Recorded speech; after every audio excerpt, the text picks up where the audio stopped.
Pandian store சீரியலில் இன்றைக்கி என்ன நடந்திருக்கு அப்படிங்கிறத பார்க்கலாம்.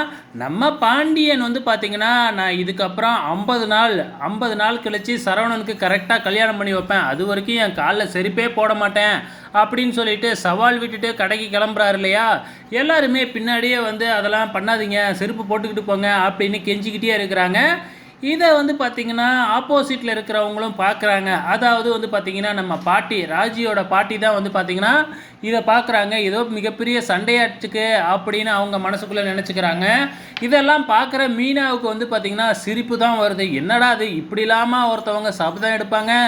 ஏதோ இன்னொரு கடை வாங்குகிறேன் அப்படின்னு சபதம் எடுக்கலாம், இல்லைனா வீட்டுக்கு மேலே இன்னொரு மாடி கட்டுறேன் அப்படின்னு சபதம் எடுக்கலாம்.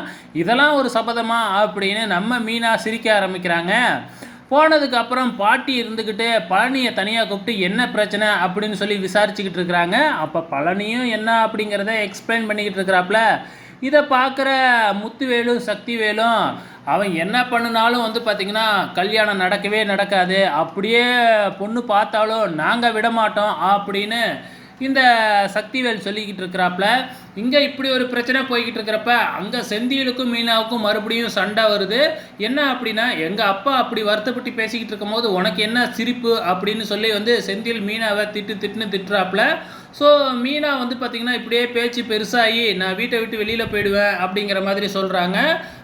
எங்கே போவ அப்படிங்கிற மாதிரி கேட்குறாங்க. என்னால் எங்கள் அப்பா அம்மா வீட்டுக்கு போக முடியாதுன்னு தானே நீங்கள் இப்படிலாம் பேசுகிறீங்க. நான் எங்கள் அப்பா அம்மா வீட்டுக்கு போக மாட்டேன், ஆனாலும் இந்த வீட்டுக்கு வரமாட்டேன் அப்படின்னு சொல்லி நம்ம மீனாவும் வந்து பார்த்திங்கன்னா கிளம்பிடுறாங்க. எனக்கு தெரிஞ்சு மீனா வந்து பார்த்திங்கன்னா கோச்சிக்கிட்டு வெளியில் தங்கிடுவாங்கன்னு நினைக்கிறேன் அடுத்த வாரத்தில். ஸோ இப்படி போய்கிட்டு இருக்கிறப்ப நம்ம ராஜியும் கதிரும் வந்து பார்த்திங்கன்னா ஸ்கூலுக்கு போகிறாங்க இல்லையா. ஸோ அப்போ வந்து பார்த்திங்கன்னா நம்ம ராஜியோட ஃப்ரெண்டும் கதிரோட ஃப்ரெண்டும் அவங்க 2 பேர்த்துக்கிட்ட உங்களோட லவ் ஸ்டோரியை சொல்லுங்கள். நீங்கள் 2 பேரும் எப்போ பார்த்தாலும் சண்டை அடிச்சுக்கிட்டு தானே இருப்பீங்க, எந்த டைமில் நீங்கள் 2 பேரும் காதலிச்சிங்க எனக்கு சொல்லியே ஆகணும் அப்படின்னு சொல்லி 2 கேங்கும் வற்புறுத்த ஆரம்பிச்சிடுறாங்க. அங்கேருந்து எஸ்கேப் ஆனால் போதும்டா சாமி அப்படின்னு சொல்லிட்டு நம்ம கதிர் ராஜியை அங்கேருந்து அழைச்சிக்கிட்டு எஸ்கேப் ஆகிடுறாப்புல. அங்கே வெளியில் வந்து பார்த்திங்கன்னா தனியாக 2 பேரும் சண்டை போட்டுக்கிட்டே இருக்கிறாங்க. அந்த இடத்துல வந்து கரெக்டாக நம்ம செந்தில் பைக்கை நிப்பாட்டுறாரு. ஸோ என்ன நடக்க போகுது அப்படிங்கிறத பொறுத்திருந்து பார்க்கலாம்.